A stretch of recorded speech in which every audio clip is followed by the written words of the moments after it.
Hi guys, welcome back to the channel. So आज हम review करने वाले हैं महिंद्रा स्कॉर्पियो एन का बेस मॉडल Z2। कंसिडरिंग कि अभी स्कॉर्पियो एन के ऊपर वाले वेरिएंट्स में अपडेट हुआ है, तो क्या यहाँ पे भी कोई अपडेट्स हैं? Is the base model worth buying इन 2025? आज अपन इसके बारे में बात करने वाले हैं। So before we start, special thanks to star automobiles for helping me out. अगर आपको महिंद्रा का कोई प्रोडक्ट देखना है, शोरूम की सारी कॉन्टैक्ट डिटेल्स आपको डिस्क्रिप्शन में मिल जाएंगी। You can contact them. Let's start with the video. Start करते हैं आज का वीडियो। सबसे पहले मैं आपको महिंद्रा स्कॉर्पियो एन के बेस मॉडल Z2 का प्राइस बता देता हूँ। सो ये स्टार्ट होता है from 13.99 lakh ex showroom and goes till 14.49 lakh ex showroom. यहाँ पे आपको पेट्रोल में मैनुअल या फिर डीजल में मैनुअल का ऑप्शन मिलेगा। Petrol is 1399 and diesel is 14.49। सो यही दो ऑप्शंस आपको यहाँ पे मिलने वाले हैं। अब बात करते हैं कि यहाँ पे आपको क्या क्या फीचर्स मिलेंगे। So in terms of looks, proper big daddy feels, गाड़ी एकदम बड़ी फील होती है। The road presence is very good. So उसमें आपको कोई भी कमी फील नहीं होने वाली है।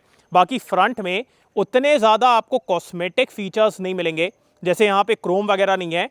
बस आपको महिंद्रा का एम्बलम क्रोम में मिलेगा, बाकी ये ग्लॉस ब्लैक में है। उसके बाद हैलोजन हेडलाइट है for high beam and low beam, so उसमें भी ज़्यादा कुछ नहीं मिलेगा। बाकी यहाँ पे क्रोम है। Then we have this sort of DRL turn signal, यहाँ पे वेंट्स वगैरह दिए गए हैं और कोई भी फॉग लैम्प वगैरह नहीं है, बट वो आप बाद में लगवा सकते हैं। That is not a big thing. और यहाँ पे क्लैडिंग वगैरह दी गई है। So this is the front आपको कैसा लग रहा है? Do tell me in the comments. And अपन चलते हैं इस गाड़ी के इंजन की तरफ, बिकॉज यहाँ पे आपको जो डीजल इंजन मिलेगा ना, that produces less power compare to the higher variants. तो उसके बारे में भी मैं आपको बता देता हूँ। First of all, the hood is quite heavy. यहाँ पे हाइड्रोलिक स्ट्रट्स देना चाहिए था। बाकी यहाँ पे इंसुलेशन है। Also this opening mechanism could have been better, because जब आप इस हुड को एक हाथ से ओपन करने का ट्राई करोगे ना, उतने आराम से ओपन नहीं होता है। So this could have been better. बाकी जैसा ही मैंने आपको बताया, स्कॉर्पियो इनके बेस मॉडल में आपको दो इंजन के ऑप्शन मिलेंगे। सबसे पहले 2 लीटर टर्बो पेट्रोल, जो कि प्रोड्यूस करता है 203 PS एंड 370 न्यूटन मीटर का टॉर्क। उसमें से मैनुअल अवेलेबल है। And then we have the 2.2 litre diesel engine which is available in a lower state of tune, जो कि प्रोड्यूस करता है 132 PS एंड 300 न्यूटन मीटर का टॉर्क। उसमें भी आपको सिर्फ मैनुअल मिलेगा। सो ये दो इंजन के ऑप्शंस हैं। बाकी ये इस गाड़ी का इंजन बे। ऑल्सो यार, ये वाला एरिया काफ़ी ज़्यादा करता है जब आप इसको ऐसे ऊपर करोगे ना, काफ़ी करता है। सो ये थे इस गाड़ी के engine options, power train options. And अब अपन आते हैं इस गाड़ी के साइड प्रोफाइल की तरफ। साइड से भी आप देखिए, बढ़िया दिखती है यार। मतलब अगर आप यहाँ पे अलॉय व्हील्स वगैरह लगवा लेना, काफ़ी बढ़िया दिखेगी। बाकी yes, compare to the higher variant, chrome वगैरह नहीं है, अलॉयज नहीं है, वो कॉस्मेटिक फीचर्स नहीं है। सो वो एक बात है।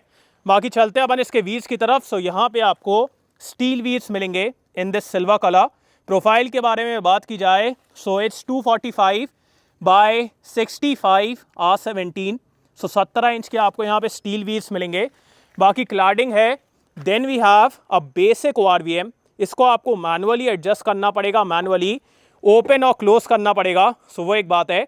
बाकी इसमें टर्न सिग्नल दिया गया है, यहाँ पे नहीं है। सो ये एक अच्छी बात है कि इसमें ही टर्न सिग्नल है। बाकी यहाँ पे कुछ भी नहीं है, एकदम बेसिक सा स्कॉर्पियो का स्टिंग। बाकी ऊपर की तरफ आपको शार्क फिन एंटेना मिलेगा। एंड अपन आते हैं इस गाड़ी के रियर लुक की तरफ। रियर से भी आप देखिए, बढ़िया दिखती है, बिकॉज LED टेल लाइट है। And because of LED tail light वो एक निखर के लुक आता है। बाकी compare to the higher variant कोई भी स्पॉइलर वगैरह नहीं है। बाकी यहाँ पे high mount stop lamp, no rear wiper washer defogger, यहाँ पे स्कॉर्पियो इनका badge. Then we have the Mahindra emblem. Rear parking sensor है, बट कैमरा वगैरह आपको यहाँ पे नहीं मिलेगा। So this was the exterior. Exterior से आपको कैसी लग रही है? Do tell me in the comments. अपन चलते हैं इस गाड़ी के बूट स्पेस की तरफ। सो ये आइकॉनिक साइड की तरफ ओपन होता है, विच इज़ क्वाइट इंटरेस्टिंग। अब जो बेस मॉडल है ना, that is only available in 7 seater. So सिर्फ आपको ये 7 सीटिंग कैपेसिटी में मिलेगी गाड़ी, जो कि एक अच्छी बात है। बिकॉज अगर आपको ये थर्ड रो में बच्चों को बैठाना है, आप एकदम कंफर्टेबली बैठा लेंगे। और अगर आपको इसको फोल्ड करना है तो आप ऐसे फोल्ड कर दीजिए। अब अगर आपको और ज़्यादा फोल्ड करना है तो आप ऐसे ऊपर करके पूरा इसको ऐसे आगे की तरफ भी फोल्ड कर सकते हैं। सो वो आपको प्रैक्टिकलिटी यहाँ पे मिलेगी। अगर स्पेस की तरह यूज़ करना है तो स्पेस की तरह यूज़ करिए, अगर किसी को बैठाना है तो वो आप कर सकते हैं। बाकी glass area and all is very good. ऊपर की तरफ हैंडल है, लाइट्स वगैरह। एंड उसके बाद यहाँ पे 12 वोल्ट का सॉकेट भी है। So space is good. बाकी अगर आप सारी रोज को ऊपर कर देंगे, फिर आपको यहाँ पे एकदम डिसेंट एरिया मिलेगा। उतना ज़्यादा एरिया नहीं है। और इसके नीचे टूल किट वगैरह। So this was the boot space. And अपन चलते हैं इस गाड़ी के सेकेंड रो की तरफ। सो एक्सटीरियर आपको कैसा लगा, do tell me in the comments. बाकी यहाँ पे एकदम बेसिक सा हैंडल है, कुछ भी नहीं है यार, मतलब क्रोम वगैरह कुछ भी नहीं है। और इंटीरियर अगेन आपको डुअल टोन मिलेगा, ब्राउन एंड ब्लैक कलर, जो कि अच्छा भी दिखता है, ऐसा नहीं है कि ख़राब है। बाकी सब कुछ हार्ड प्लास्टिक है। Window controls, door pockets are good enough. आगे वाली सीट मेरे हाइट के हिसाब से एडजस्टेड है, मेरी हाइट 6 फीट। साइड पैसेंजर्स के लिए आपको एडजस्टेबल हेडरेस्ट मिलेगा। उसके बाद आइसोफिक्स माउंट्स हैं, फैब्रिक अपहोल्स्ट्री है, सो ये भी बढ़िया लगती है इन दिस डुअल कलर। और अगर आपको थर्ड रो में जाना है तो आप ऐसे सीट को फोल्ड भी कर सकते हैं। अभी शायद एक हाथ से नहीं हो रहा है, बट वो भी आप कर पाएंगे, ऐसे पूरा टंबल हो जाती है। So that can be done. And अब अपन चलते हैं अंदर की तरफ। सो इन टर्म्स ऑफ स्पेस मेरे को यहाँ पे कोई भी दिक्कत नहीं है। I have very good space, नीचे भी काफ़ी अच्छा एरिया है। Under Thai support is kind of okay. बाकी अगर मैं हेडरूम के बारे में बात करूँ, हेडरूम भी काफ़ी अच्छा है। अगर मेरे को सीट को रिक्लाइन करना है, I can recline it. Seat की कुशनिंग काफ़ी अच्छी है। यहाँ पे आप 3 अडल्ट्स को एकदम कंफर्टेबली बैठा लेंगे। And also compare to the people sitting on the front, मैं उनसे हल्का ऊपर बैठा हूँ तो मेरे को बिल्कुल भी क्लॉस्ट्रोफोबिक फीलिंग वगैरह नहीं आ रही है। सो काफ़ी अच्छी सेकेंड रो है, काफ़ी कंफर्टेबल है। बाकी यहाँ पे आपको ये हैंडल मिलेगा, एडजस्टेबल सीट बेल्ट नहीं है। बाकी इसमें मैगजीन होल्डर है। Then we have the rear AC vent, type C charging point. Centre में कोई भी हम्प वगैरह नहीं है। सो 3 अडल्ट्स यहाँ पे एकदम कंफर्टेबली बैठेंगे। और LED लाइट्स वगैरह हैं। The glass area and all is very good. Centre में आपको ये आर्मरेस्ट मिलेगा विद ट्विन कप होल्डर्स। सो ये भी आपको यहाँ पे मिलने वाला है। अब मैं इसको ओपन करूँ कि नहीं करूँ। बाकी सेंटर में आर्मरेस्ट है with twin cup holders. So space and all is very good. बाकी अपन चलते हैं आगे की तरफ। सबसे पहले मैं आपको इस गाड़ी का की फॉब दिखा देता हूँ। सो यहाँ पे आपको एकदम बेसिक की फॉब मिलेगा। इसमें आपको महिंद्रा का एम्बलम, उसके बाद फ्लिप की, then we have nothing here. दूसरी वाली चाबी में भी आपको कुछ भी नहीं मिलेगा। सो एकदम बेसिक सी चाबी है। बाकी कोई भी रिक्वेस्ट सेंसर वगैरह नहीं है। ORVM आपको एकदम बेसिक मिलेगा। मैनुअली ओपन करो, मैनुअली ऐसे करके एडजस्ट करो, सो वैसा है। बाकी स्टार्ट करते हैं इसके डोज से। सो अगेन डुअल टोन है। यहाँ पे window controls, hard plastic, door pockets are good enough. Illuminated key slot है, सो नाइट टाइम में आपको होल ढूंढने में कोई दिक्कत नहीं होगी। बाकी यहाँ पे auto start stop, traction control, hill descent control, या आपके इंस्ट्रूमेंट क्लस्टर के controls, headlight levelling, height adjustable driver seat नहीं है, वो मेरे को लगा कि देना चाहिए था। बाकी ये सब बढ़िया है। एंड अपन चलते हैं अंदर की तरफ। अब जैसे ही आप इस गाड़ी के अंदर बैठेंगे आपको उतना ज़्यादा बेस मॉडल का फील नहीं आने वाला है, बिकॉज यहाँ पे काफ़ी सारी चीज़ें दी गई हैं। जैसे स्क्रीन है, उसके बाद उतनी ज़्यादा खाली बटन्स वगैरह नहीं है, सो उतना बेस मॉडल का फील नहीं आएगा। बाकी स्टार्ट करते हैं इसके स्टीयरिंग से। सो अगर आप बेस मॉडल में डीजल के साथ जाएंगे फिर आपको हाइड्रोलिक स्टीयरिंग मिलेगा, और अगर आप बेस मॉडल में पेट्रोल के साथ जाएंगे फिर आपको इलेक्ट्रिक स्टीयरिंग मिलेगा। सो अगर आपको एकदम हल्का स्टीयरिंग चाहिए, गो विथ पेट्रोल। बट अगर आपको हल्का सा हैवी स्टीयरिंग चलेगा और आपको ज़्यादा बेटर फीडबैक चाहिए, फिर मैं कहूँगा आपको डीजल के साथ जाना चाहिए, बिकॉज उसमें आपको हाइड्रोलिक स्टीयरिंग मिलेगा। बाकी फ्लैट बॉटम है, यहाँ पे gloss black elements. Then we have multimedia controls, यहाँ पे headlight controls. Then we have the wiper controls.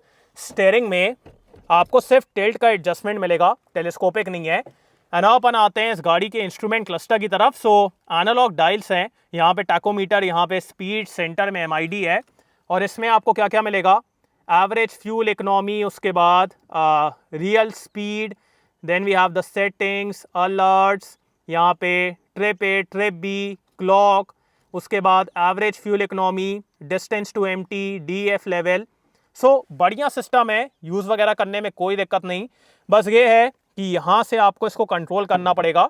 सो वो मेरे को लगा कि अगर यहाँ पे बटन्स होती ना तो ज़्यादा बेटर रहता। बाकी ऊपर की तरफ आपको थोड़ा सा एरिया मिलेगा।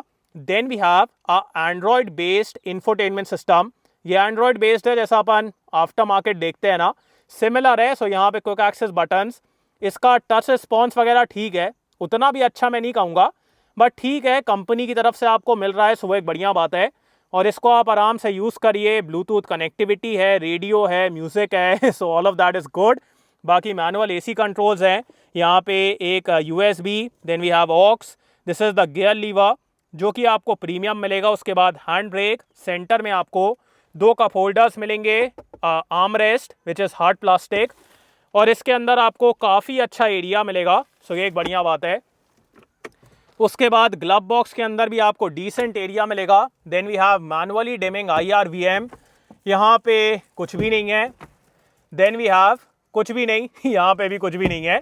बाकी LED लाइट्स वगैरह हैं, सो वो बढ़िया लगता है। नाउ अपन आते हैं इस गाड़ी के सेफ्टी फीचर्स की तरफ, जहाँ पे मेरी महिंद्रा से थोड़ी सी कंप्लेन है, बिकॉज अगर मैं वो थार रॉक्स के बेस मॉडल के बारे में बात करूँ तो वहाँ पे आपको right from the base model 6 airbags मिलते हैं, but on the Scorpio N base model में आपको सिर्फ 2 एयरबैग्स मिलेंगे। सो मेरे को ऐसा लगता है कि यहाँ पे भी 6 एयरबैग्स कर देना चाहिए। बाकी अभी आपको सिर्फ dual airbags, ABS, EBD, traction control, ये सब मिलेगा। So that is about the safety. बाकी अब बात करते हैं कि आपको ये बेस मॉडल लेना चाहिए कि नहीं। गाइस, अकॉर्डिंग टू मी, अगर आप 15 से 18 लाख के ब्रैकेट में एक ऐसी गाड़ी लेने का प्लान कर रहे हैं जिसमें आपको रियल SUV का फील आए, पेट्रोल या फिर डीजल दोनों का ऑप्शन मिले, 7 सीटिंग कैपेसिटी मिले और डिसेंट फीचर्स मिले, फिर मैं कहूँगा स्कॉर्पियो एन का बेस मॉडल आपके लिए कमाल का वेरिएंट है, बिकॉज यहाँ पे ये सारी चीज़ें आपको मिलने वाली हैं। इस गाड़ी में मेरे को सिर्फ 2 चीज़ों की कमी फील होती है, एक तो rear camera and secondly electrically adjustable ORVM। इसके अलावा मेरे को यहाँ पे कोई भी मेजर कमी फील नहीं होती है। सो अगर आपको रियल SUV का फील चाहिए, ये एक कमाल की गाड़ी है। Also compare to Thar Roxx का बेस वेरिएंट, मेरे को ऐसा लगता है कि अगर आपको एक ज़्यादा प्रैक्टिकल गाड़ी चाहिए फिर आपको स्कॉर्पियो एन के साथ जाना चाहिए, बिकॉज ये गाड़ी ज़्यादा प्रैक्टिकल है। बाकी आपको ये बेस मॉडल कैसा लगा, do tell me in the comments. और thanks for watching guys, hope I like this video. इसको लाइक कर देना, सब्सक्राइब करना, बेल आइकन दबा देना एंड कमेंट डाउन बिलो आपको कैसा लगा। And so next video, bye.